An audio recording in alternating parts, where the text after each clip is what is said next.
Salut à tous et bienvenue dans le donjon de Burgundy. Et aujourd'hui vous demandez tous qu'est-ce que je vais vous présenter.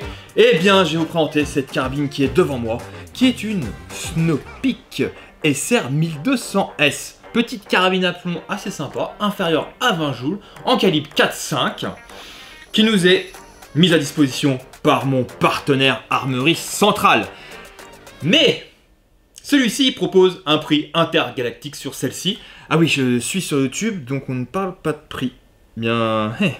Et oui, messieurs les animateurs de chez YouTube, qui nous mettent des bâtons dans les roues, eh bien, je vais parler de billets, et celle-ci, elle est inférieure à un billet de 100 €. Voilà, j'ai parlé de billets.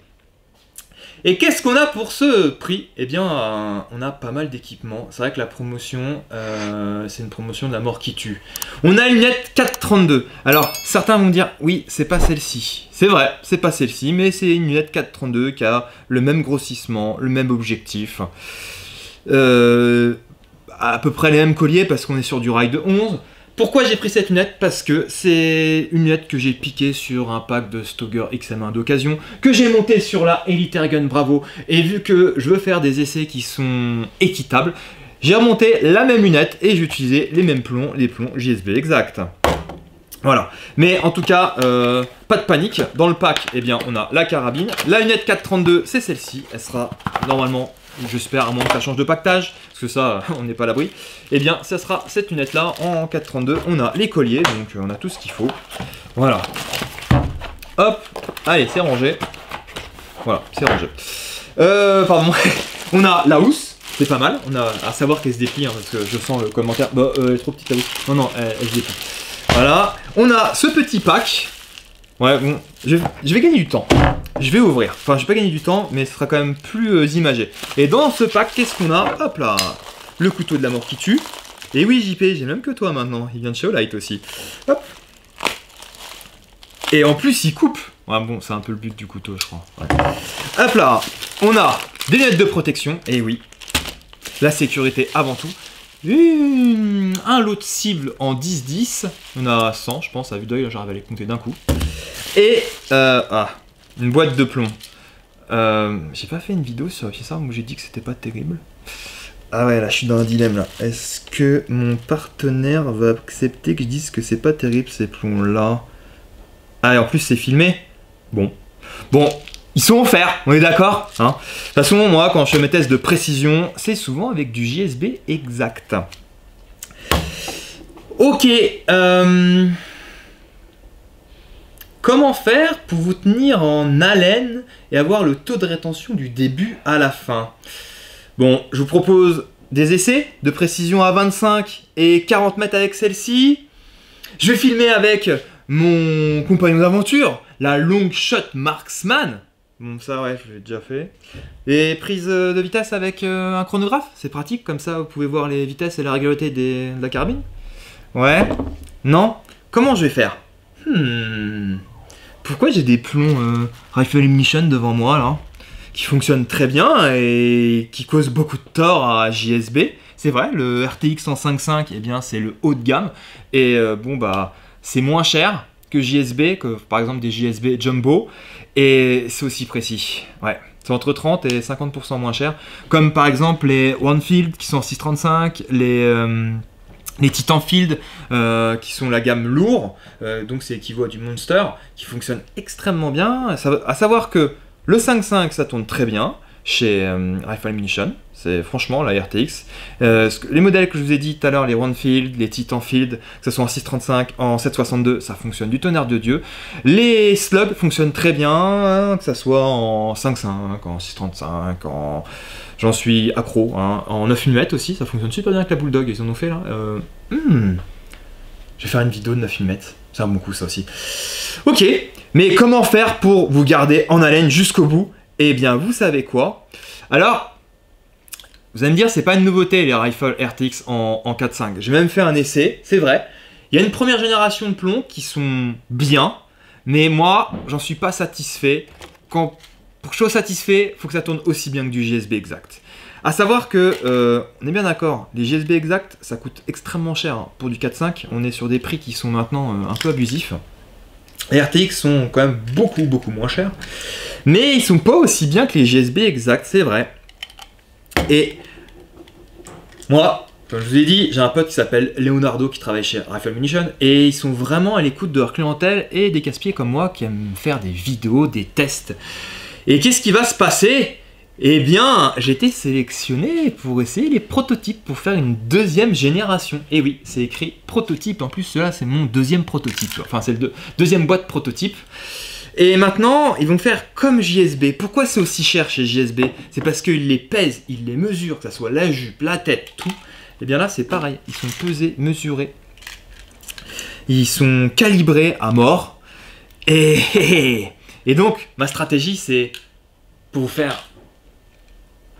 pour vous garder même, pour vous garder en haleine, eh bien, ma stratégie, c'est je vais les utiliser et on va voir ensemble le résultat. Savoir que je fais le 25-40 mètres avec du JSB pour que ce soit équitable au niveau des essais. Et si vous restez sur la vidéo, je ne vous dirai pas à quel moment, mais je vais les utiliser et on verra le résultat ensemble. Est-ce que c'est bien, c'est pas bien? En tout cas, je sens déjà les commentaires. Quand cette génération va arriver, je ne sais pas du tout. Pour le moment, on est en phase de test. Mais à savoir que oui, ça va faire très très mal à JSB quand ils vont les vendre. Ah ouais, mais attendez, je vous ai déjà fait un teaser, je vous ai dit que ça fonctionne bien.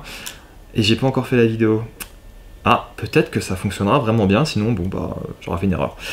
Allez, vous êtes prêts? On est parti! Vous l'avez compris, la première partie, ça va être la présentation de cette fameuse carabine Snow-Peak SR1200S. La deuxième partie, ça va être les essais à 25 et 40 mètres, et puis l'essai mystère avec les plombs RTX. Faut que j'arrête un jour, ça va me jouer des tours, ça.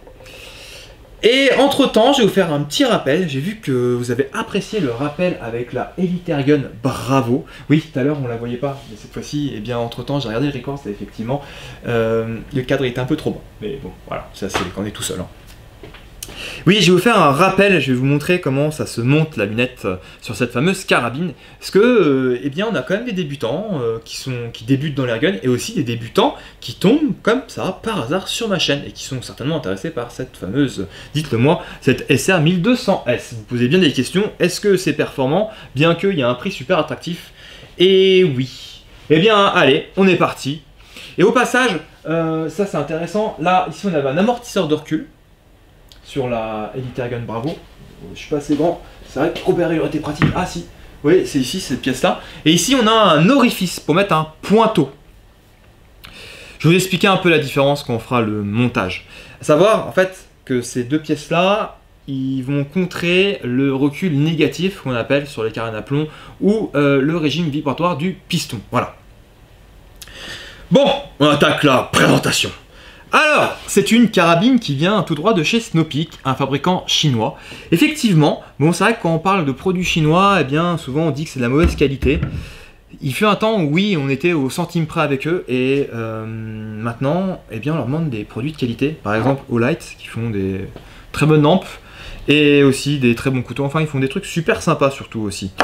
Et bien, là, c'est la même chose avec Snow-Peak. À savoir que Snow-Peak, pour ceux qui ne connaissent pas cette marque-là, maintenant, c'est le leader de l'airguns, que ça soit eh bien, les carabines PCP, on l'a vu avec la T-Rex, qui est un excellent choix pour débuter le monde du PCP, qui en plus celle-ci est évolutive, ce qui veut dire que si on est majeur, eh bien, on peut l'acquérir inférieur à 20 joules en vente libre, et après, eh bien, si on passe les bonnes étapes, ce qui veut dire licence, permis de chasse, le SIA, et tout le tralala, eh bien, on peut après la débrider, c'est sympa. C'est-à-dire on commence à 20 joules et après quand elles sont débridées on est à peu près 38 joules. Ce qui nous permet de faire de très bons cartons à plus de 50 mètres. Voilà, avec des bonnes conditions climatiques. Snow-Peak, c'est vrai que ça c'est aussi intéressant. Hein. Pourquoi ils sont le leader? Parce que aussi ils sous-fabriquent. Et des marques connues hein, comme Diana, qui est très très connue. Eh bien, ils fabriquent les fameuses Diana Storm Rider. Aussi, dernièrement, on avait essayé le Stinger Hades. Eh bien, Diana, ils font le... J'allais dire Stinger aussi, mais non. Le Diana Bandit, qui est le même modèle avec des petites finitions en plus. Mais c'est sous-traité par Snow-Peak. Et oui. Pour vous dire, hein, c'est quand même... on la retrouve partout, cette marque-là. Par exemple, chez Stoger, avec la XM1, qui est extrêmement connue. Ça y est, c'est vraiment... C'est eux, les numéros 1 dans l'Airguns. De l'autre côté, bah, effectivement, ils nous proposent des produit des carabines, des pistolets qui ont un prix hyper attractif, qui sont très simples à démonter. On l'a vu avec par exemple la T-Rex, qui est un très bon exemple, la M25, ou par exemple la PR900. A savoir que, comme vous pouvez le voir, et bien ici, on a une PR900 qui vient d'apparaître, une PR900 génération 2. Alors, celle-ci, elle est d'occasion, et quand on peut le voir, et bien, le levier d'armement, il est bloqué. Donc, on va pouvoir faire 2 vidéos sur celle-ci. Une vidéo, et bien, de démontage, et une vidéo d'essai, et oui. Après, c'était pour vous montrer un petit peu qu'est-ce qui va arriver sur la chaîne. Et donc, voilà, ça c'était la présentation pour Snow-Peak. Celle-ci, donc là, on est sur la SR, oui, revenons au principal intérêt, la carabine. Eh bien, celle-ci, c'est la SR1200S, donc poignée cross plutôt polymère. La poignée, pourquoi je vous ai parlé de la poignée? Eh bien là, on a une poignée qui est à 90 degrés, ça c'est pas mal, parce que ça s'adapte à toutes les morphologies des mains. On a un petit peu de grip, là, on a un petit relief qui est sympa. C'est une cross en polymère. Alors c'est bien parce que ça résiste bien au choc, ça ne se raye pas aussi facilement que du bois. J'adore moi le polymère. C'est assez léger, je pense qu'elle doit faire dans les 3 kg, je ne l'ai pas pesé, mais c'est souvent le poids d'une carabine à air comprimé. Niveau fonctionnement, rien de nouveau, on a un canon de 48 cm qui est rayé, on a des organes de visée, donc là on a une hausse qui est réglable en hauteur et en dérive avec de la fibre optique, un guidon. Oh là là, oh, 2 pour le prix, hein. J'ai failli péter 2 produits là. Pardon, un guidon en fibre optique. On a un rail de 11 mm qui permet bien de monter une lunette. Ça s'appelle aussi un rail Dovetail. On a un bouton de sûreté automatique. Donc à chaque fois qu'on casse le canon pour comprimer le piston, la sûreté se met automatiquement. Ah ouais, ça serait une bonne idée, tiens, j'ai oublié la dernière fois, c'est de prendre le poids de départ. Donc je mets ça et je retiens et je prendrai le poids de départ. Bon voilà, on a fait la présentation de celle-ci. Maintenant, il est temps de faire les essais à 25 et 40 mètres. Nous voici à peu près un petit 25 mètres. Alors là, je ne vais pas utiliser le cheval tir, je le mets de côté parce que j'ai une super table de tir. Et oui, qui est mobile. Non, c'est un peu de la débrouille. Allez, on va essayer, puis ça change un peu. Là, on a une table pour s'appuyer. On va regarder ce que ça donne à 25 mètres. On n'oublie pas la long shot, super pratique. Et c'est parti, ça filme. Allez, go!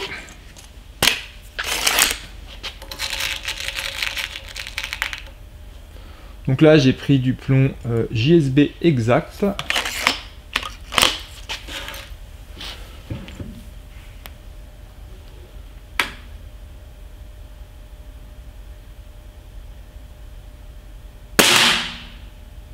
Je suis légèrement en dessous. Alors je vais régler un peu plus proche. Mais bon, comme je dis d'habitude, ce qui compte, c'est le groupement.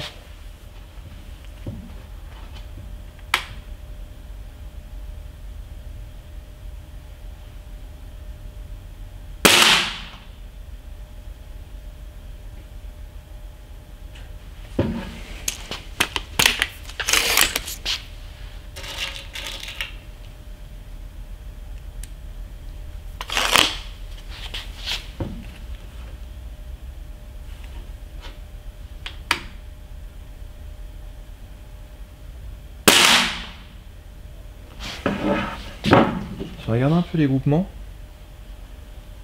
Ah, ça se tient. On est hors cible, mais ça se tient. Hop, on va faire 5 tirs en tout.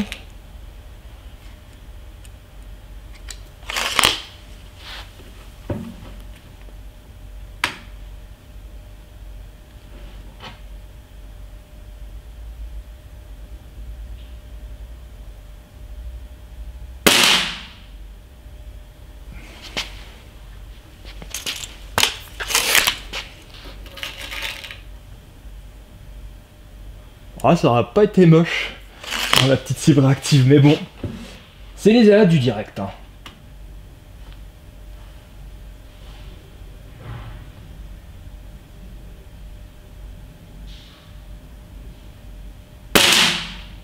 Ok, on a fait 1, 2, 3, 4, 5 tirs.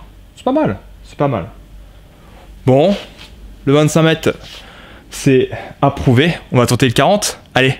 Nous voici au fameux plus de 40 mètres. Alors oui, j'ai déjà réglé les lunettes, j'ai oublié de tout filmer. Mais bon, je vous ai déjà fait un petit réglage. Donc là, j'ai réglé le chronographe. Hop.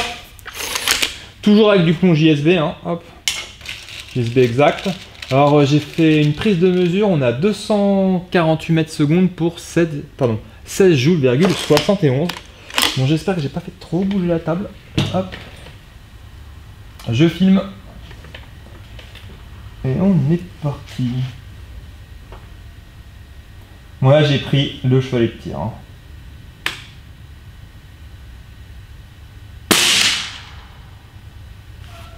Pas mal ce petit tir pour commencer.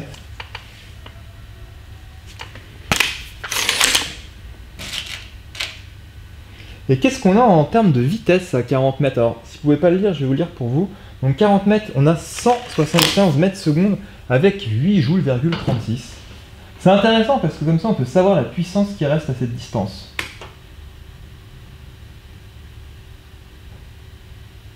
Oh, oh, oh, tu te coupes pas, toi? Alors ça, c'est... Ouais. Il se coupe automatiquement au bout de 240 secondes. Faut juste le réveiller. Hop. Et vu que j'ai touché, je pense que ça va être une catastrophe. Hop. Voilà. Ah, le direct, hein. On est reparti.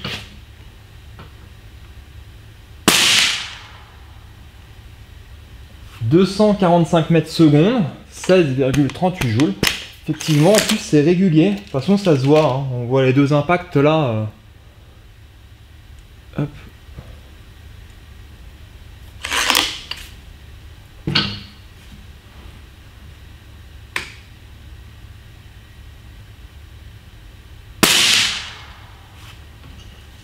246 mètres secondes, 16,47 joules. Vous avez vu, bon, ça c'est pour les débutants. Mon doigt, il n'est pas sur la queue de détente. Alors déjà, pourquoi? Parce que si je laisse mon doigt dessus, eh bien le canon peut remonter d'un coup, et c'est comme ça que vous tordez les canons. Voilà, je donne des petites astuces, et aussi pour la sécurité, parce que si vous mettez votre doigt là, bah, vous l'écrasez. Il y a la vidéo d'un de mes potes qui s'appelle, la chaîne, elle s'appelle Projectile, et il a fait une super vidéo là-dessus. Hein. Petit big up à Rémi, il sera content.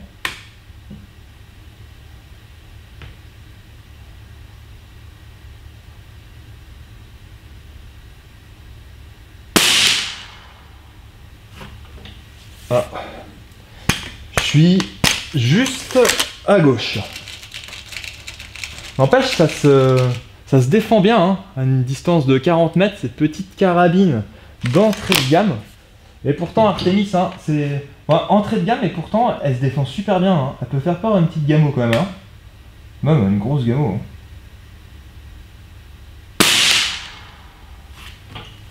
Hop. De l'autre côté, on a monté une petite nette en 4,32. Hein, on n'a pas monté des équipements super chers.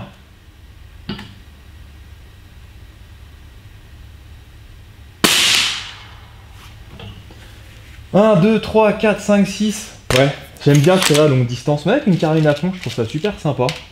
Pour la peine, un point de plus. Ça se tient, 247 mètres secondes. C'est pas mal régulier.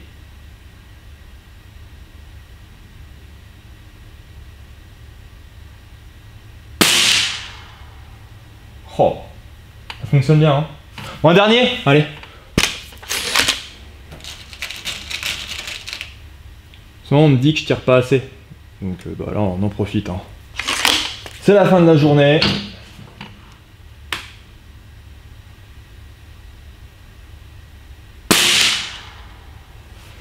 Bah c'est pas mal, hein. C'est pas mal du tout, hein. Super sympa.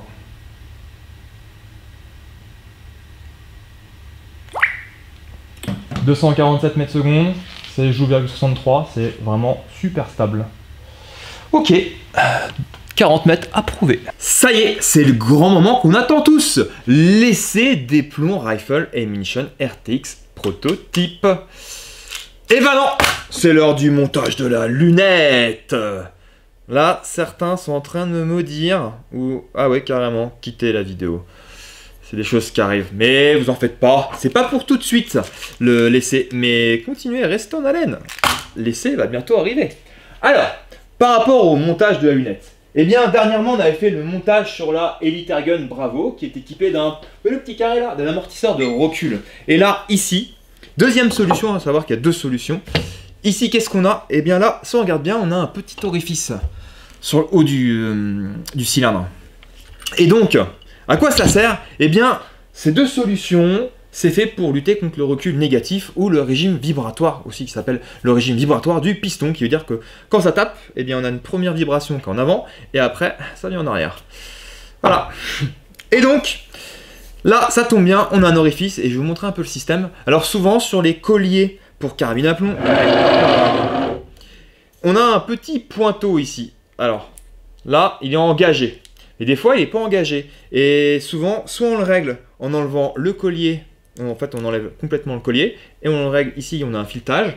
Ou ici, je pense que c'est la vis de mâchoire. Et le petit pointeau fait écrou. Alors, imaginons qu'il n'était pas dans... En fait, il a deux faces. Il a une face plate, comme ici. Et il a une face avec le petit téton qui est là. Alors, imaginons qu'il n'était pas dans le bon sens. Je vais vous faire la manip. Donc là, on a juste à dévisser. Hop là. Et hop, on récupère le petit pointeau et on le met dans l'autre sens. Voilà, une face plate et une face avec un petit pointeau. Donc là, c'est tout simple. Ah, il y a un ressort là. Tac.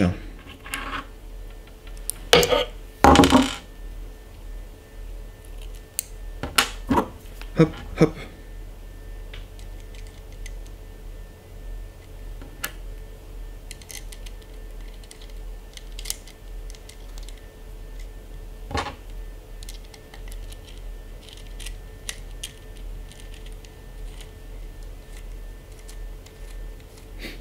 Et voilà. Bon, je vais vous montrer la deuxième technique. Si, en fait, il y a un filetage, eh bien, on dévisse le haut, les 4 vis, là, du collier.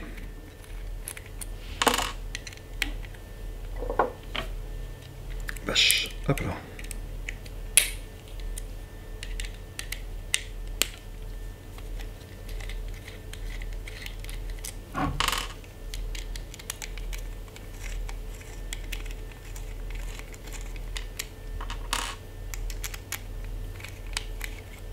Et voilà.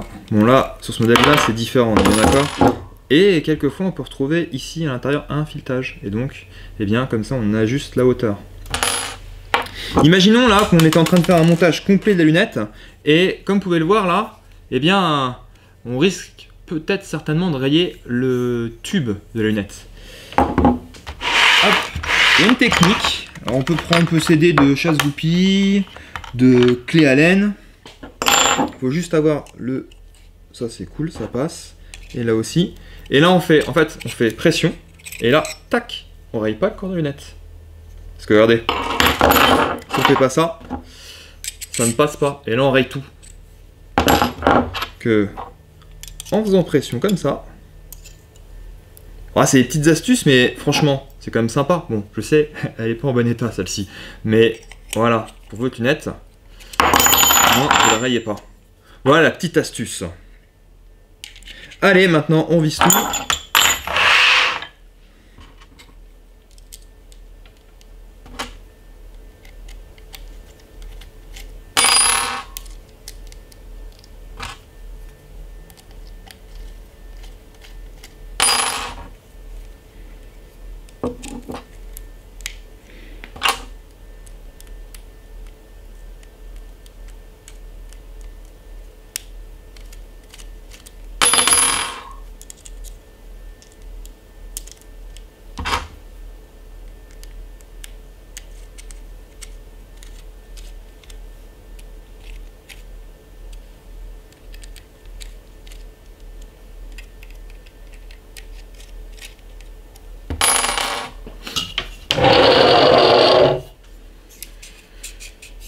Alors, qu'est-ce qu'on fait? Eh bien ici, on laisse un peu de mou.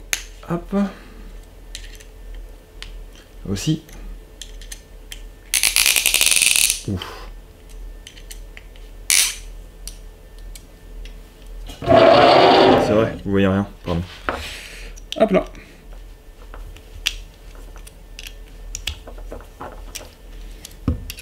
On dévisse aussi de l'autre côté. Parce qu'il faudra faire aussi attention à l'écart entre la partie haute et la partie basse. Hein, vous voyez les écarts des deux côtés. Il faut bien répartir.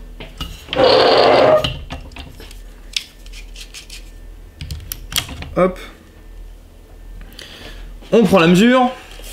Donc ici, l'oculaire de la lunette et le talon de crosse qui est ici. On essaye de mettre, si vous faites une petite taille comme moi, 1m74, eh bien 27,5 cm, c'est parfait.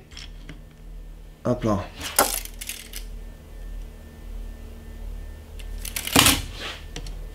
Pourquoi? Eh bien c'est pour avoir le bon dégagement oculaire entre votre œil et l'oculaire de la lunette. Pour à peu près 6,5-7 cm. Comme ça, eh bien, ça évite l'effet tunnel. Que si vous êtes trop loin, vous avez fait les tunnels. L'effet tunnel, en fait, bah, c'est comme son nom l'indique. Eh bien, vous voyez un bout de la cible et tout le reste, c'est noir. Et que si vous êtes trop près aussi, eh bien, vous avez aussi l'effet tunnel. Voilà. Tac, tac. Ça me paraît pas mal dans l'ensemble. Allez. Maintenant. Ah, oui. J'avais oublié. À quoi ça sert? Eh bien oui, on met le petit tenon pointeau. Hop. Voilà. Et là aussi. Pardon, j'avais oublié. Voilà. Là, c'est calé. Donc déjà, on va serrer un petit peu.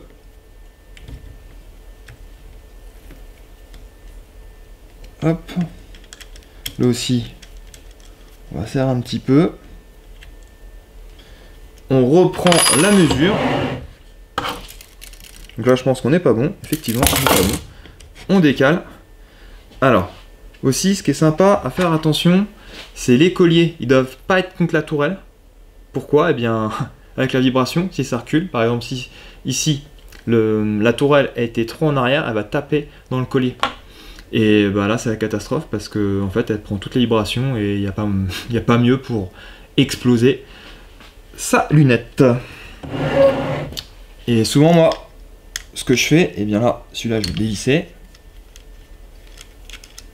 Là, on peut voir qu'on est pas mal, on est en plein milieu. Et lui, hop là. Déjà, c'est beaucoup plus harmonieux. On est d'accord. Hop. Genre, check. Un chouïa comme ça. Hop, hop, hop. Voilà, voilà qui est parfait. Maintenant, c'est bon, on peut serrer les colliers. Tac, on regarde bien qu'on est bien aligné dans le rail. Hop.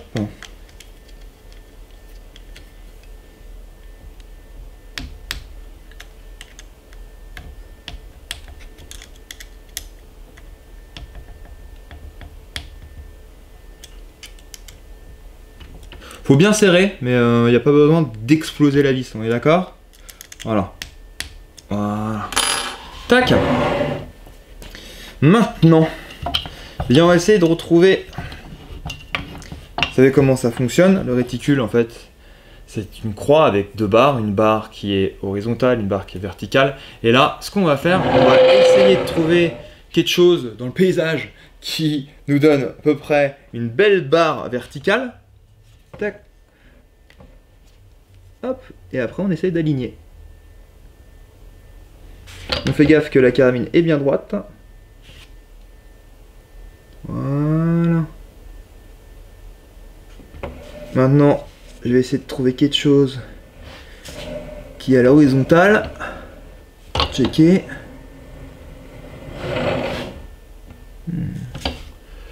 C'est pas mal du tout. Et qu'est-ce qu'on fait? Eh bien, on n'oublie pas de visser les 4 vis par collier. On fait gaffe à bien répartir la force et l'écart, comme ce que j'expliquais tout à l'heure.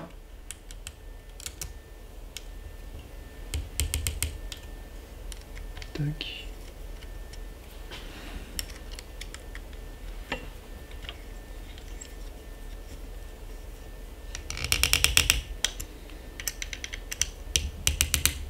Ok, c'est pas mal. Là aussi.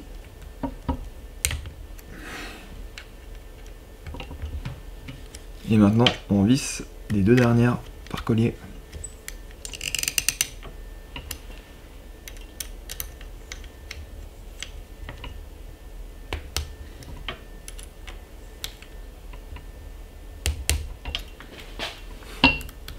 Il ne manquera plus qu'à faire un petit réglage et on est parfait. Je vais pas vous faire le réglage dans cette vidéo. Si ça vous intéresse, je vais tout expliquer dans la vidéo avec la Elite Airgun Bravo. Petit serrage en croix. Hop, hop, hop, et hop. On est d'accord, on serre bien, avec parcimonie, mais pas trop fort. Pourquoi sinon? Eh bien, vous allez marquer le corps de lunette.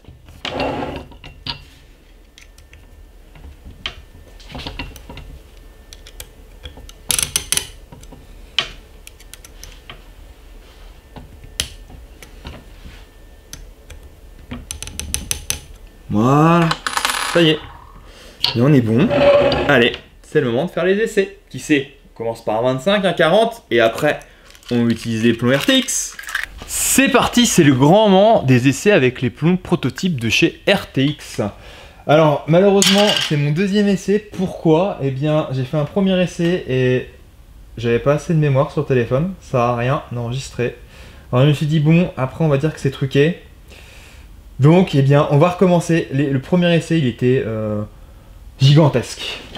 Allez, on est parti. Donc, la boîte, hein, on la connaît tous. Il y a juste la petite mousse grise là.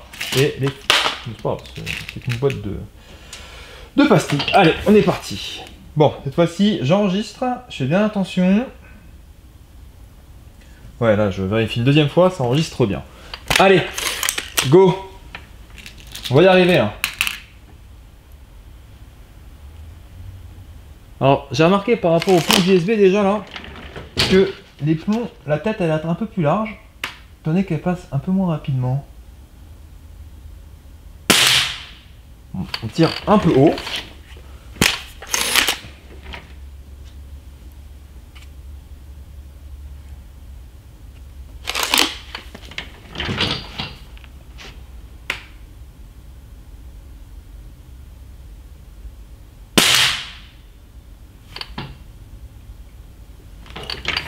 Alors effectivement, on tire un peu haut. J'ai conservé les réglages des plombs JSB. Mais bon, nous, je redis, là, l'intérêt de cet essai, c'est de voir le groupement.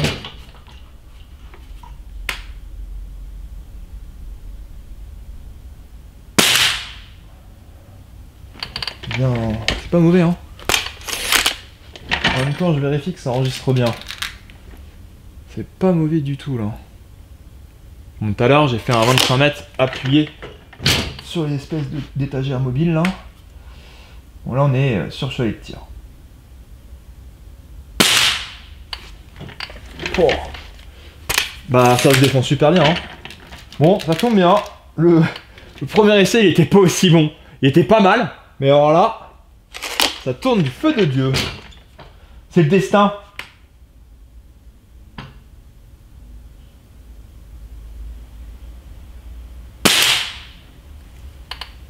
Ouais. Bon, pas le dernier impact, mais bon, c'est quand même pas mal, hein. Moi, voilà, à quoi s'en tenir avec des RTX calibrés, pesés. Ça commence à être violent, hein. Vraiment, vraiment violent. Bon, je le montre à la caméra cette fois-ci, au cas où que ça peut enregistrer. Ah, oups, j'ai fait une bêtise. Tac, hop, et je coupe. J'ai dit je coupe. C'est le grand moment de prendre le poids de départ du bloc détente. Alors, vous savez, avant, quand je prenais une mesure, eh bien, j'avais le stand de tir, je mettais un plomb et je tirais dans le stand de tir. Là, eh bien, je suis dans le doujon de Burgundy et je ne peux pas me permettre de mettre un plomb dans le canon et tirer dans le plancher. Je vais me faire franchement dégommer. Donc, eh bien, je vais tirer à vide, quelque chose que je ne recommande pas du tout. On peut faire un oubli. Par exemple, on pense avoir mis un plomb, on tire à vide. C'est extrêmement rare, c'est pas très grave. Mais voilà, c'est quelque chose à ne pas faire. Et là, je n'ai pas le choix. Donc, eh bien, je vais m'assurer qu'il n'y a pas de plomb dans le canon. Hop. Je vais casser. C'est vraiment pour la science, on est d'accord? C'est pour prendre le poids de départ. On fait attention à la sûreté qui est automatique. Hop. Si ça vous intéresse, ça, le pèse détente de chez Liman, vous pouvez vous le procurer sur Bronels France, qui est un de mes partenaires. Allez, on est parti. On prend le poids de départ.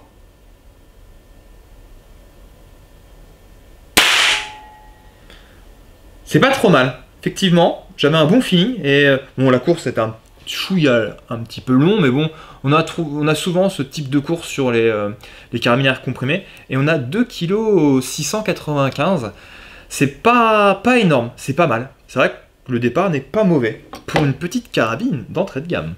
Bon bah voilà, allez. Clap de fin de la vidéo. Eh bien, c'était une présentation qui a été dûment menée comme il se doit. Déjà, la petite surprise avec les plombs Rifle Ammunition RTX, donc certainement la phase 2. Très très bonne surprise. Là, effectivement, il y a un outsider qui vient tout droit du Brésil et qui va tabasser JSB quand ça va être commercialisé pour JSB. Mais c'est pas mal. On a enfin une deuxième marque de plomb qui est vraiment très pointue et qui exploite au maximum les performances de nos petites chères, même, je dirais, chères carabines. Par rapport à cette Artemis, c'est une très bonne petite carabine à plomb d'entrée de gamme, un petit peu moins précise que la fameuse Elite Airgun. Bravo! Et oui, mais elle est un petit peu moins chère et bon, on peut pas avoir plus avec moins, on est bien d'accord. Mais en tout cas, elle se défend super bien pour son tarif hyper attractif. Je remercie tous ceux, à chaque fois je remercie en tout cas tous ceux qui regardent la vidéo jusqu'à la fin. Sur ce, je vous dis à bientôt et Burgundy.